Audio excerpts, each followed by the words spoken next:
Boris Johnson could face another vote of no confidence within 6 months as the 1922 committee starts deliberately looking to change the rules to oust him.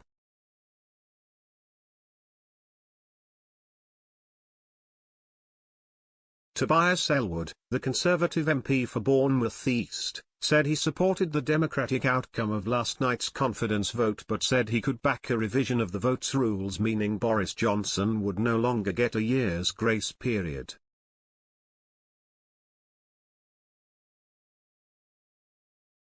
He said it was important to give the PM time to act on his word and turn this around but would not rule out further dissent.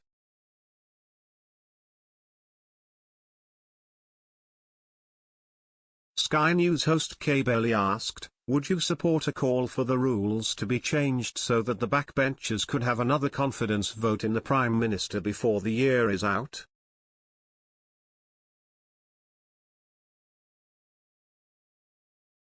Some have made suggestions that Sir Graham Brady could look at this being within 6 months if that's what the majority of the Conservative Party wanted to see happen.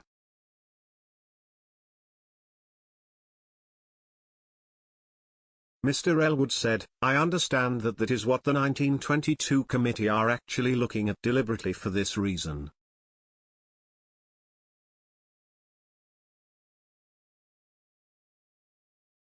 Because if we are now going to have this stay of execution, if we are now going to recognize the democratic outcome and support the Prime Minister, then let's give him time to improve.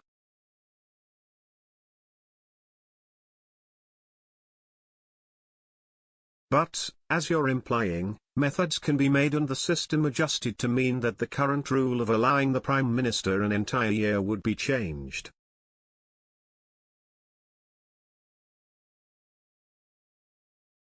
I would see us having to go down that direction and I would support it if there's a requirement for it to be introduced.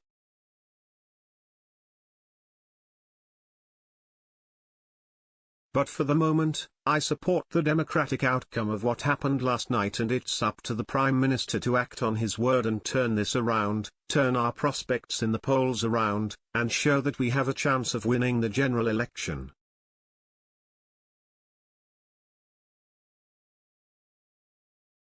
Mr. Johnson laid out his agenda for the upcoming months ahead of a meeting with his cabinet later today.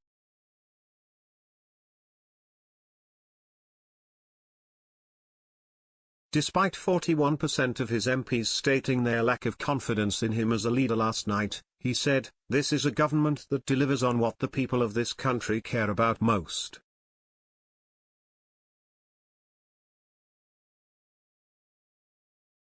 "We have pledged £37 billion to support households with their finances, made our communities safer through hiring 13,500 more police officers, and tackled the COVID backlogs in the NHS by opening nearly 100 community diagnostic centres so people can access care closer to home."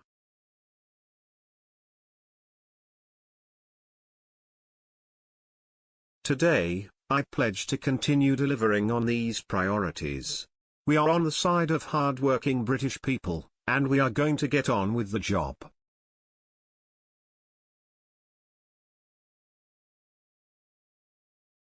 Lord William Hague, former leader of the Conservative Party, wrote in the Times that he would have regarded a situation where more than a third of MPs voted against his leadership as untenable.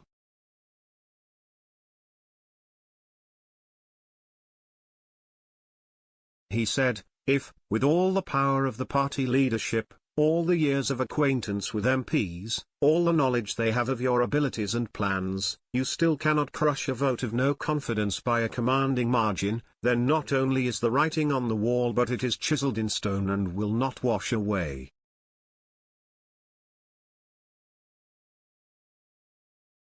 Tory MP Andrew Bridgen, a prominent critic of the Prime Minister, said, "Lord Hague is right.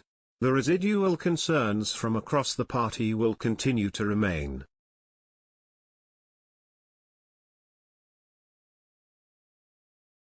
He said Mr. Johnson should now leave with honour and residual affection for what he has achieved.